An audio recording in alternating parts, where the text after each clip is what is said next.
Hello, this is Eitan Shalom at the Body Mind Wellness Center, and I'm here today with my patient who is a ballet dancer. I've made another video of her that's already up from a couple of years ago, where I was emphasizing how effective dry needling is for trigger point release, and that even somebody who's fine-boned and sensitive, you can even use the ultra-fine needles, which is what I was doing with her then. Those are the red needles. These are the blue ones. These are the normal gauge. Those were the extra thin gauge. So she has progressed over the years in her ability to tolerate dry needling. Now I'm doing a combination of dry needling and acupuncture for her. So she has Morton's neuroma on both feet. It was severe years ago when I first met her. It's now very mild, and it flares up once in a while, and that's when she'll come down to nip it in the bud. So these points here are, you can say that this is dry needling. These are not acupuncture points. You're using the needles to needle into the benign fibroma, that's the Morton's neuroma. Sorry, I'm going to pull over my stool. And what I wanted to point, sorry about that, terrible camera work. We'll fire the cameraman after the shoot. And that's better.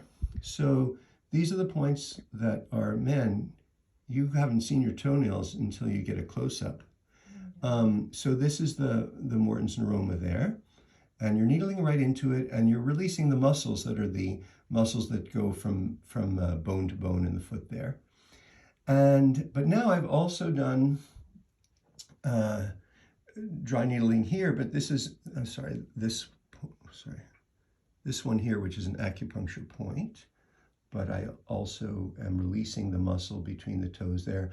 My theory is if somebody has Morton's neuroma, I want to release as many of the muscles between the toes as possible, at least the main ones, like that one and then this one. So this is an acupuncture point. And so the point that I'm going to make now, she also landed incorrectly on her foot and felt like she jammed her ankle. That's the term she used. And so this is the point between the bones here on the lateral malleolus, and this is a point that's just inside the tendon of the tibialis anterior. And this is an acupuncture point, liver 5. This is an acupuncture, I said liver 5, I meant liver 4. This is an acupuncture point, gallbladder 40. And the point I want to make, and let's come over to my book here, is that the difference between dry needling and acupuncture is that dry needling, you're using the needle to release trigger points and to stimulate motor points in the muscles and fascia. You can also do dry needling into ligaments and tendons as well. Acupuncture is based on the theory of the flow of qi through the channels.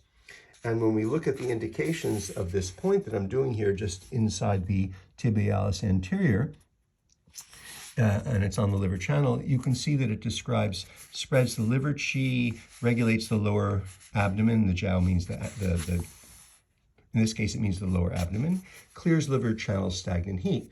So look at the diseases that you can treat with this. Pain and retraction of the genitals, hypogastric pain, a lot of different things involving the genitals and the abdomen, because the liver channel flows through the lower body and it flows through the genitals. So we treat a lot of menstrual issues and also male genital issues through the liver channel. Difficulty urination, painful urinary dysfunction. So this is a very popular point that spreads the qi that flows through that liver channel. It's nothing to do with your physical liver per se. It's the channel that's named after the liver. Pain and swelling of the lower abdomen, abdominal discomfort after eating. So people that feel overly full whenever they eat, this is a good point for that. And also people that they eat and they get pain after eating. Look at these interesting difficult defecation, no pleasure in eating. You know, that's an interesting one. liver type people, wood type people in Chinese medicine are often exactly the kind of people that treat eating as a necessary evil rather than something to take joy in. But now this relates to the physical liver, jaundice, green complexion, malaria. So that's things related to the physical liver. Now we get to the last group of symptoms, which are not less important because they're last. Low back pain. Let's just get down to the bottom. Pain and swelling of the medial malleolus. That's the inside of the ankle. So the point that I'm making is it's a point used for ankle pain, but in acupuncture, it can be used for many things. And it's one of the tricks with acupuncture is finding points that sometimes if somebody comes in with ankle pain and the gut issues, well, then that's an even better point to use. So then I'm also doing the motor point of the tibialis anterior. I'm doing a couple of trigger points on the tibialis. She also has some mild hip pain, and we have, you see the mark there from the surgical marker. Before I needled her, I palpated to find her tender points. So she has some mild stiffness and not even, would you call it pain, or is it more stiffness? Stiffness in her hip. And she was very good at identifying where she feels it. And so I needled these points, trigger points on these muscles. You okay? Strong. And I'm just gonna, this is called the pistoning technique in dry needling. Sorry, this is bad camera work, but I'm only one man. There we go. Oh, good one. Okay. All right. So that's my ballet dancer with Morton's Neuroma.